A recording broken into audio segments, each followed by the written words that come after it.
मेरे प्यारे बच्चों, आप सभी लोगों का हमारे चैनल मनोज केमिस्ट्री वाला में बहुत बहुत स्वागत है। आज हम लोग कक्षा 9 के विज्ञान में चैप्टर ध्वनि में एक टॉपिक पढ़ेंगे और उस टॉपिक का नाम है प्रतिध्वनि। प्रतिध्वनि, इसको अंग्रेजी में इको कहते हैं। आइए हम लोग इसे समझते हैं कि प्रतिध्वनि होता क्या है। देखिए, यदि आप कभी आप अंदाजे, कभी आप इसका एक्सपेरिमेंट करिए, प्रयोग करिए। मान लीजिए कि आपके सामने बहुत बड़ा कोई पहाड़ हो या भवन हो। आप उस पहाड़ या भवन से कुछ दूरी पर खड़े हो जाइए और खड़े होने के बाद आप कुछ भी अपने मुंह से बोलिए तो आप पाएंगे कि आपका अपना खुद आवाज ही दोबारा सुनाई देता है। कभी आप इसको अंदाजिए, कभी आप इस बात को अंदाजिए कि आप जो है किसी पहाड़ के सामने या किसी बड़े इमारत के सामने खड़े होकर के कुछ भी आवाज आप बोलिए, आप पाएंगे कि आप अपनी आवाज कुछ सेकंड बाद आपको दोबारा सुनाई देती है। तो जो आवाज आपको दोबारा सुनाई देती है, इसी को कहा जाता है प्रतिध्वनि। मेरी बात आई समझ में?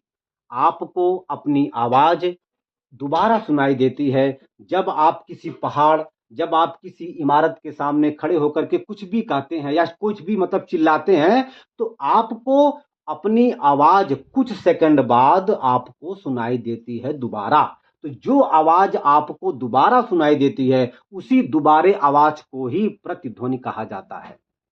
चलिए, आइए हम लोग इसे यहां पर एक फिगर की सहायता से समझने का प्रयास करते हैं। मान लीजिए कि ये मैं हूं और ठीक है ना, और जो है मेरे सामने एक कोई पहाड़ है या कोई एक बहुत बड़ा बिल्डिंग है। ठीक है ना, एक कोई बहुत बड़ा बिल्डिंग है या इमारत है, ये मान लीजिए। ठीक है ना, अच्छा, ये इमारत है। ठीक है ना, अब हम यहां से कुछ भी बोलते हैं। देखिए, अच्छा, हम मान लेते हैं कि इस समय इस वायुमंडल का ताप 22 डिग्री सेंटीग्रेड है। ओके, इस समय यहां पर जो वायुमंडल का टेम्परेचर है, वह टेम्परेचर 22 डिग्री सेंटीग्रेड है। तो जब हम यहां से बोलते हैं तो यहां से हमारी ध्वनि इस इमारत पर जा करके टकराती है और टकराने के बाद फिर वहीं से वापस लौटती है। और वापस लौटने के बाद वह ध्वनि जब हमें सुनाई देती है दोबारा, तो उसी ध्वनि को, जो ध्वनि हमें दोबारा सुनाई देती है, उसी ध्वनि को कहा जाता है प्रतिध्वनि। प्रतिध्वनि, प्रतिध्वनि सुनाई देती है। ठीक है, ये आपका प्रतिध्वनि। ओके, अच्छा, हम लोग जानते हैं कि अलग अलग, अगर अगर माध्यम का टेम्परेचर अलग अलग है तो उस माध्यम में ध्वनि की चाल भी अलग अलग होती है। ये मैंने आपको बताया था। क्यों? क्योंकि आपने पिछले वीडियो में देखा था कि V समानुपाते करड़ी में T। ठीक है, अगर किसी माध्यम का तापमान बदलता है तो उस माध्यम में ध्वनि की चाल भी बदल जाती है। ठीक है ना, अच्छा, हम मान लेते हैं कि इस समय इस पूरे वायुमंडल का जो टेम्परेचर है वह 22 डिग्री सेंटीग्रेड है। तो 22 डिग्री सेंटीग्रेड तापमान पर ध्वनि की चाल 344 344 मीटर 344 मीटर प्रति सेकंड होती है।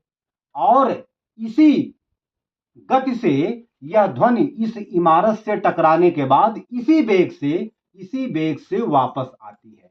इसी वेग से जो है वापस आती है, मतलब 344 मीटर प्रति सेकंड के वेग से वापस आती है। ठीक है ना, अच्छा, देखिए, आपको अपना स्पष्ट प्रतिध्वनि सुनने के लिए 0.1 सेकंड का समय लगता है।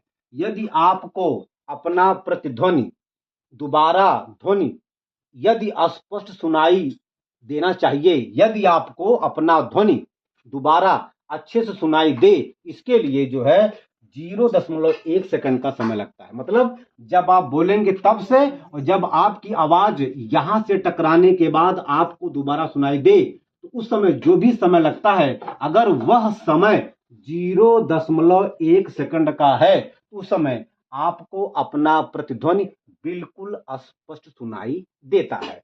तो एक बात स्पष्ट हो गई कि अपना प्रतिध्वनि या अपना बोला हुआ कोई आवाज ध्वनि अगर हमें स्पष्ट रूप से दोबारा सुनाई देना है, यदि आप अपनी आवाज को दोबारा सुनना चाहते हैं स्पष्ट रूप से, तो वहां पर 0.1 सेकंड का समय लगता है। अगर समय इससे कम हो गया या इससे ज्यादा हो गया तो फिर आपको अपना आवाज जो दोबारा आपको आवाज सुनाई देगी वह आवाज आपको स्पष्ट या मतलब सुनाई नहीं देगी, आपको स्पष्ट सुनाई नहीं देगी। मेरा कहने का मतलब ये हुआ। चलिए, अच्छा, कहने का मतलब ये हुआ कि स्पष्ट प्रतिध्वनि सुनने के लिए, ठीक है, क्लियर एकदम साफ साफ प्रतिध्वनि सुनने के लिए समय जो है वह 0.1 सेकंड का लगता है। क्लियर, मेरी बात आई समझ में?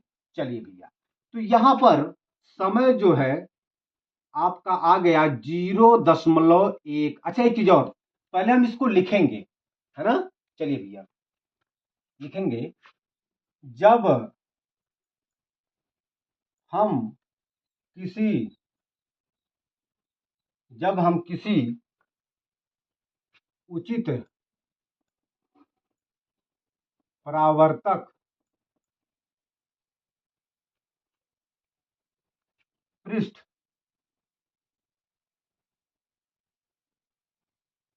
जैसे पहाड़, इमारत या बहुत बड़ा भवन के सामने ध्वनि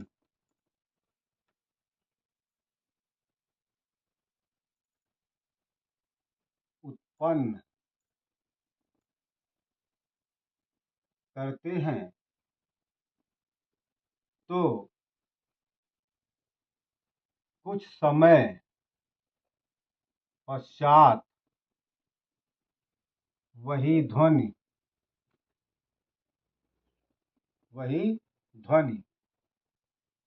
आपको या हमें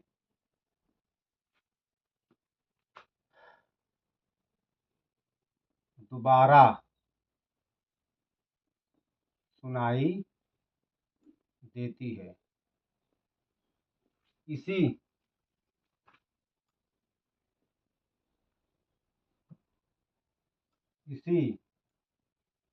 दोबारा सुनाई देने वाले ध्वनि को प्रतिध्वनि कहते हैं। प्रतिध्वनि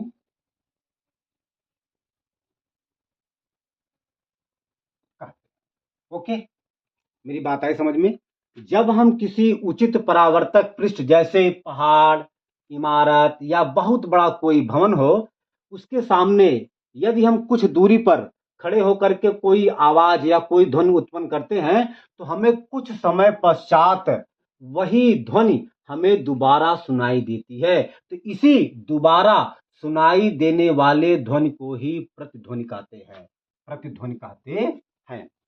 देखिए, अस्पष्ट हमने आपसे बताया कि अस्पष्ट प्रतिध्वनि को सुनने के लिए समय जो है 0.1 सेकंड का होता है। लिखेंगे भैया, अस्पष्ट प्रतिध्वनि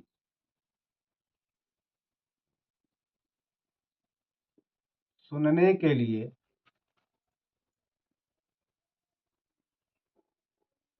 0.1 सेकंड का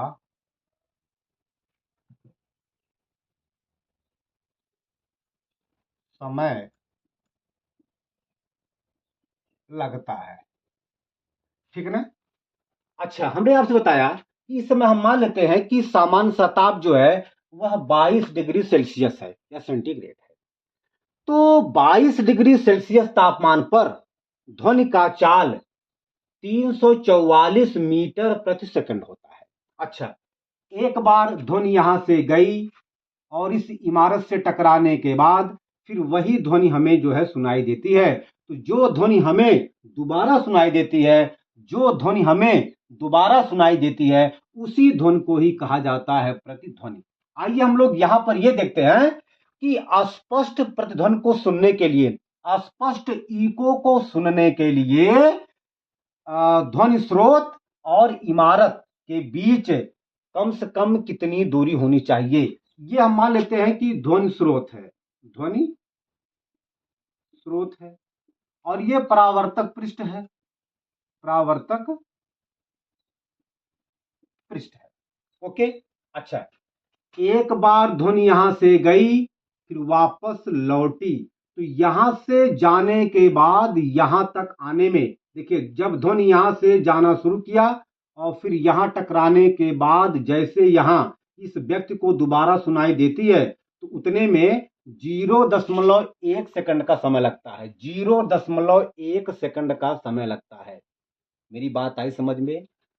जैसे ही यह मनुष्य यहां से बोला, इतने में यहां तक आवाज गई, ध्वनि गई, और फिर यहां टकराने के बाद फिर इसको दोबारा सुनाई दी, तो इतने में 0.1 सेकंड का समय लगता है। मतलब जिस समय यह बोला, वहां से जब हम अपना घड़ी देखना शुरू किए और जब यह ध्वनि इस आदमी को दोबारा सुनाई देता है, तो उस समय जो समय लगा वह समय जो है 0.1 सेकंड का समय लगता है। आइए हम लोग इसके और इसके बीच की मिनिमम दूरी निकालते हैं कि हम लोग ये प्राप्त करेंगे कि इस परावर्तक पृष्ठ और ध्वनि स्रोत के बीच कम से कम कितनी दूरी होनी चाहिए, जिससे कि इस व्यक्ति को अपनी आवाज दोबारा सुनने के लिए, स्पष्ट सुनने के लिए जो है दूरी क्या होनी चाहिए, ये हमें यहां पर निकालना है, प्राप्त करना है। चलिए भैया देखा जाए, तो लिखेंगे ध्वनि को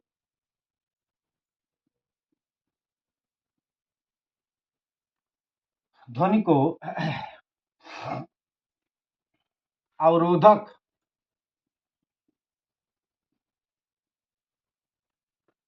तक जाने, मतलब यहां तक जाने और अवरोधक से ध्वनि स्रोत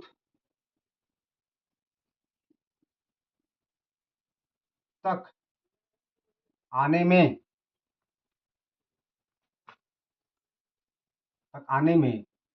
ध्वनि द्वारा तय की गई कुल दूरी, तय की गई कुल दूरी, हम लोग जानते हैं कि दूरी बराबर होता है चाल गुणे समय। ओके, अच्छा, यहां पर हमें चाल पता है 344 मीटर प्रति सेकंड, और हमें समय भी पता है 0.1 सेकंड। जब हम 344 में 0.1 से मल्टीप्लाई करेंगे तो हमें मिल जाएगा 34.4 मीटर। ध्यान देंगे, यह दूरी यहां से यहां तक और फिर यहां से यहां तक दोनों मिला करके है, यानी कि ये देखिए, हम मान लेते हैं कि इसके इसके बीच की दूरी क्या है, डी है। तो ये मतलब यहां से यहां तक जाने में डी दूरी और फिर यहां से यहां तक आने में डी दूरी, यानी कि ये डी प्लस डी मिला करके है ये, ठीक है ना, अर्थात ये डी प्लस डी बराबर 34.4 मीटर। हमें केवल यही डी का मान प्राप्त करना है, ठीक है ना। यहां से लेकर के फिर वापस आने में दोनों को मिला करके यह दूरी 34.4 मीटर है। अगर हम इसका आधा कर दें तो हमें इस ध्वनि स्रोत और परावर्तक पृष्ठ के बीच की सबसे न्यूनतम दूरी मिल जाएगी। चलिए भैया देखिए, डी जाने में फिर डी आने में, अर्थात 2D, मतलब 2D बराबर आपका है 34.4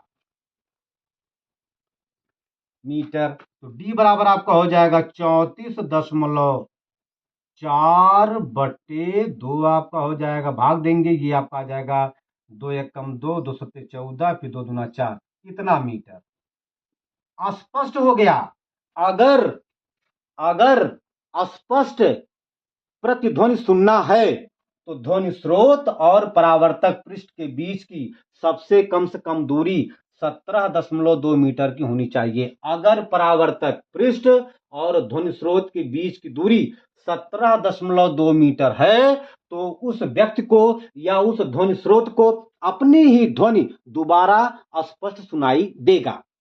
कब देगा? अगर ध्वनि स्रोत और परावर्तक पृष्ठ के बीच की जो दूरी होगी, यदि वह दूरी 17.2 मीटर है तो उस समय इस ध्वनि स्रोत को प्रतिध्वनि स्पष्ट सुनाई देगा। अगर इनके बीच की दूरी इससे कम हो गई या इससे ज्यादा हो गई तो इस व्यक्ति को या इस ध्वनि स्रोत को प्रतिध्वनि स्पष्ट सुनाई नहीं देगा। तो शर्त क्या है? देखिए, शर्त ये है,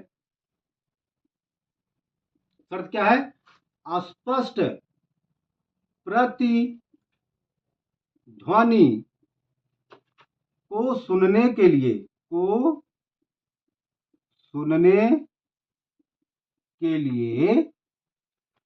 समय 0.1 सेकंड का होना चाहिए और दूरी जो है, मतलब ध्वनि स्रोत तथा परावर्तक पृष्ठ के बीच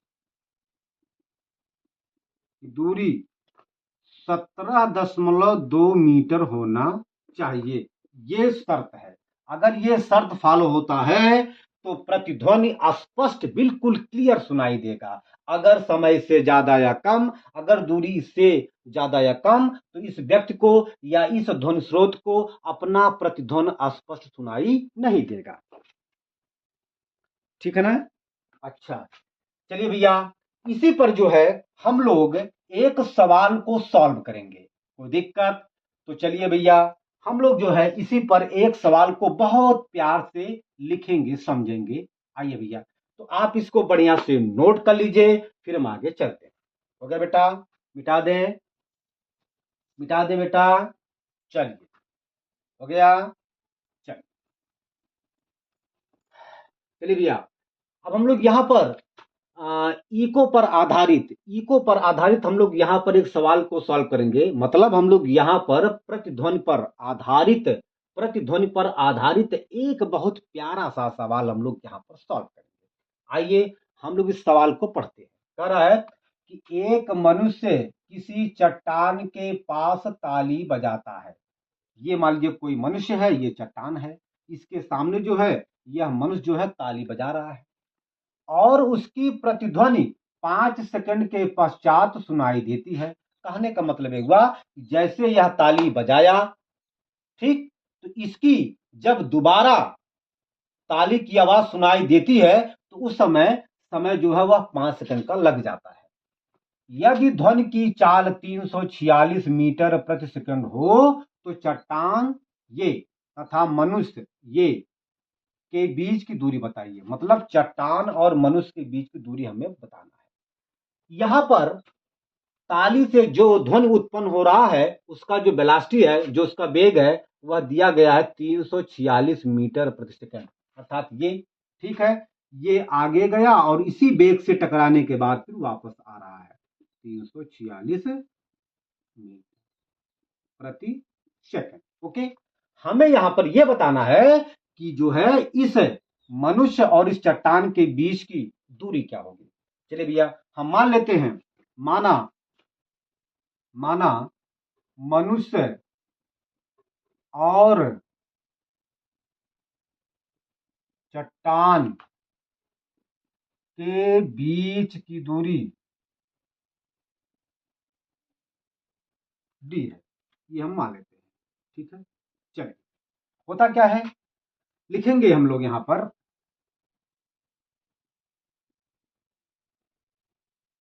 मनुष्य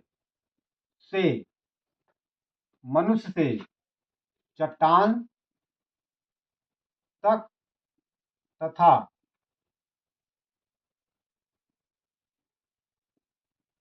चट्टान से मनुष्य तक मनुष्य तक ध्वनि द्वारा चली गई दूरी, और दूरी बराबर होता है चाल गुणे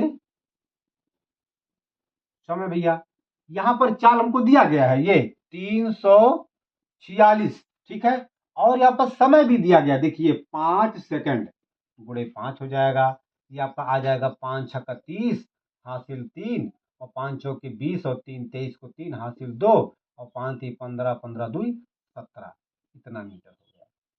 ये वास्तव में ये दूरी यहां से यहां तक, फिर यहां से यहां तक, मतलब d प्लस डी, मतलब ये दूरी और ये दूरी दोनों मिला करके है। केवल हमें यहां पर एक दूरी, अर्थात यही दूरी हमसे यहां पर पूछा जा रहा है। ये वास्तव में d प्लस डी दूरी है, d जाने में और फिर d वापस आने में, d जाने में और d वापस आने में, ये d प्लस डी मिला करके ये दूरी दिया गया है। और हमें यहां पर d केवल ये दूरी प्राप्त करना है, अर्थात यदि हम इस दूरी को आधा कर दें तो हमें इस मनुष्य और चट्टान के बीच की जो दूरी मिल जाएगी। मतलब 2d बराबर आपका आ जाएगा 1730, d बराबर आपका आ जाएगा 1730, और ये दो क्या है गुणे में, यहाँ जाएगा तो बटे में जाएगा, बटे 2 करेंगे, काटिए भैया, 2 1 कम 2, 2 देखिए 2 छक्का 2 8 16 हो जाएगा, 17 में से 16 जाए 1, ये 3 हुआ 13, और 2 छक्का 12, 13 में से 12 जाए 1, 0 हुआ 10, और 2 पच्चे 10, मतलब आपका आ गया डी का मान आ गया, जो है डी का मान आपका आ गया 865 मीटर, ये आपका आ गया, ठीक है ना। यही मतलब क्या हुआ कि इस व्यक्ति और इस चट्टान के बीच की सबसे कम से कम दूरी क्या है, 865 मीटर है।